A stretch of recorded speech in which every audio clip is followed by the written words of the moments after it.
Well, I didn't choose to be an activist. I was born in a reality where I was a fifth girl in my family, where my parents felt very sad to have a girl and not a boy. And it was a tragedy actually for my mother, because my mother was afraid that my father will marry with a second wife to have boys and not girls. I still tell my father until today that this is his responsibility. I couldn't convince him until now. And for my father, it was a tragedy because he became Abul Banat, means the father of the girls, means no position in the diwan where the men used to sit and gossip and drink coffee and doing nothing. And to be born such an atmosphere where you feel that you are a tragedy, that your mother don't want to have you, and because of you, your father stopped going to the diwan where the men are sitting, it's a very, very hard feeling as a child. And they didn't save this from me. They keep telling me these facts.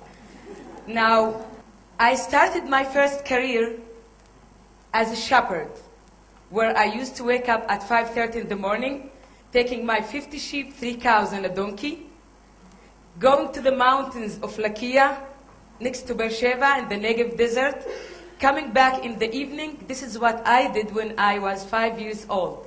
This is actually was my first career in community organizing. And believe me, you need the same skills.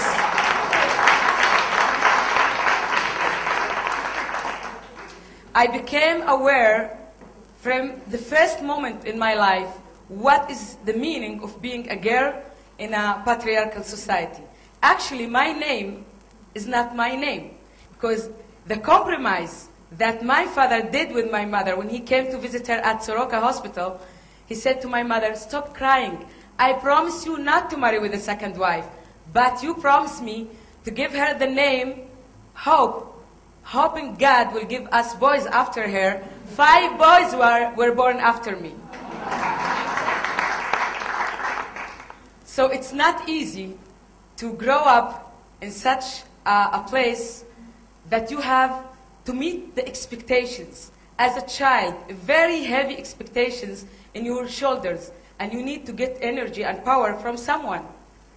So I was lucky, because I used to have a great grandmother that she used to tell me not to give up. She taught me actually not to give up with the questions, not with the answers. She taught me how to ask the right questions. And she taught me that my job in my life is to search for the answers. And my journey is actually what I'm doing today, is not taking anything for granted, asking the right questions, and searching for answers. This is what I'm doing in my life. I became aware of women issues, women's status, the feminist movement in a very early ages, when I was 5 and 6 and 7. I know how it feels when your brother gets the good piece of the chicken and you are not. I know how it feels when my brother gets a new clothing, I'm not, and only because I'm a girl. I became aware of the other challenge. Actually, this was the first challenge. The other challenge was, when I was 5 years old, I wake up in the morning when I saw the police forces coming to my unrecognized village, Lakia, in the Negev, to destroy my aunt's house, because it's considered to be illegal by the Israeli law. I asked my father why. I started to cry and asked my father why. And he said, it's unrecognized village. And I asked, is there any Jewish unrecognized village? And he said, no, it's only the Bedouin unrecognized villages. So I became also aware of the issue, the Arab minority and the Jewish majority, and what's the meaning to be a second-class citizen in the state of Israel. And I decided not to give up here. I decided not to give up here. I decided not to play the role of the victim here. I decided not to play the role of the victim here. I have to act as a woman to change my own status in my own community, but I also have to act as a citizen to change my own status as an Arab citizen living inside of the state of Israel. Wasn't easy. It's very, very hard, because sometimes you feel the hardest thing is that what the government is doing to you. Sometimes you feel that the hardest thing is what the head of the tribe is doing to you. And you are between the two challenges. My grandmother said to me, the more you ask questions, the more you expand your space and world. And this is actually the questions of our lives. Why and how we do it. The first community organizing practices in a professional way I did when I was 14 years old. At that time, I wanted to continue my high school, not the university even. And my father said no. And the answer was, because you are a girl.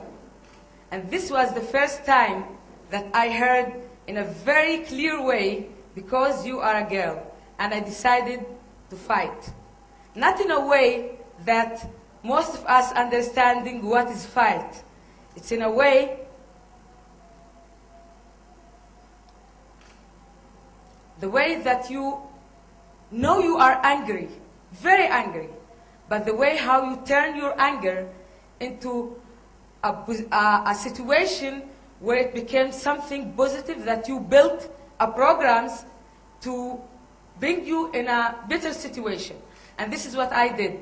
I started teaching my mother how to read and to write in Arabic and Hebrew. And I started with my mother. The day after, all the women from my tribe came to my class.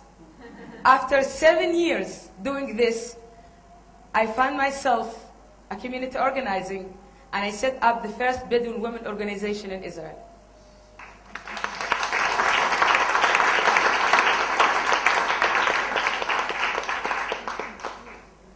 My mother thought that I'm crazy, and she's still thinking that I'm crazy. But sometimes we have to be crazy to do what we believe in it, and to do in passion, and to really follow up what we are doing and follow up our steps. I start to be an active in human rights issue. I start leading demonstrations, and for my mother was the girl, the crazy girl that no one will marry her. This was the dark dream for my mother, that I won't be able to get anyone to marry me. I'm lucky I got someone crazy to marry me, so I'm married and I have twins. And when I went to the university, was the first time meeting with Jewish people. Because you can spend your whole life in Israel, in your own village, not meeting with Jewish people, not knowing anything about the Jewish community. The only meeting was to see the police forces, the Jewish police forces coming to my village and uprooting the olive trees and destroying the house. And when I was at the university, this was the first time. And I started to question what's going on there. But I was an activist, and I was fighting for the Arab students' rights. The majority of the Jewish students didn't like this, so I wasn't a friend of them. So I still, at the university, even in the campus, not having a real conversation with the Jewish community and with the Jewish students. The last year of my studying, I got a scholarship to do my master's degree at McGill University. It was, I'm not going to tell you the whole story, because then you have to stay with me 3 days and a half. So I went there, and what happened there, that my professor sent me to do my field work in one of the Italian women's shelters there. And she gave me an address. I went there, it was in Quebec, in Montreal. I took the bus. I asked the driver, do you know where is this and this? And he said, only French. I said, no French, English. No, no, no, no, only French. I said, please, no French, English. He said, no, no, no, no, no, only French.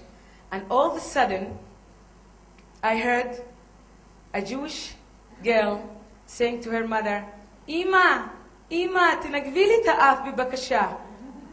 All of a sudden, I felt at home.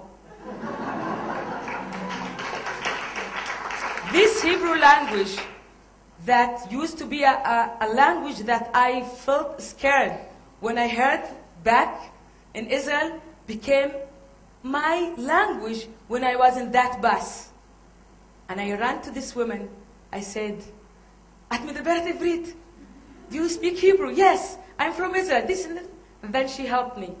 And I started asking myself, why should I go far away from the Negev to Canada, 13 hours flight, to meet with people who cares about my own situation, who share with me the same concerns about how should we live as Arab minority and Jewish majority in Israel, how we can create a shared space for both societies where we have equal rights and mutual understanding and respect.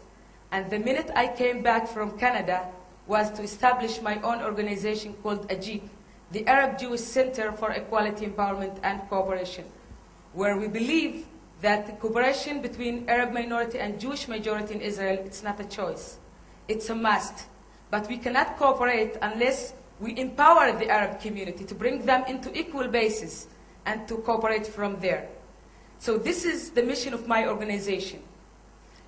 And 2 years after, I decided that I want to have babies. I want to be a mother.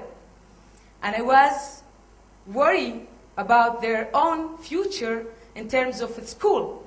I wanted my kids to get an opportunity to meet with the others, not when they travel to Canada after 20 years, but earlier, in their own space, in their own land, in their own villages.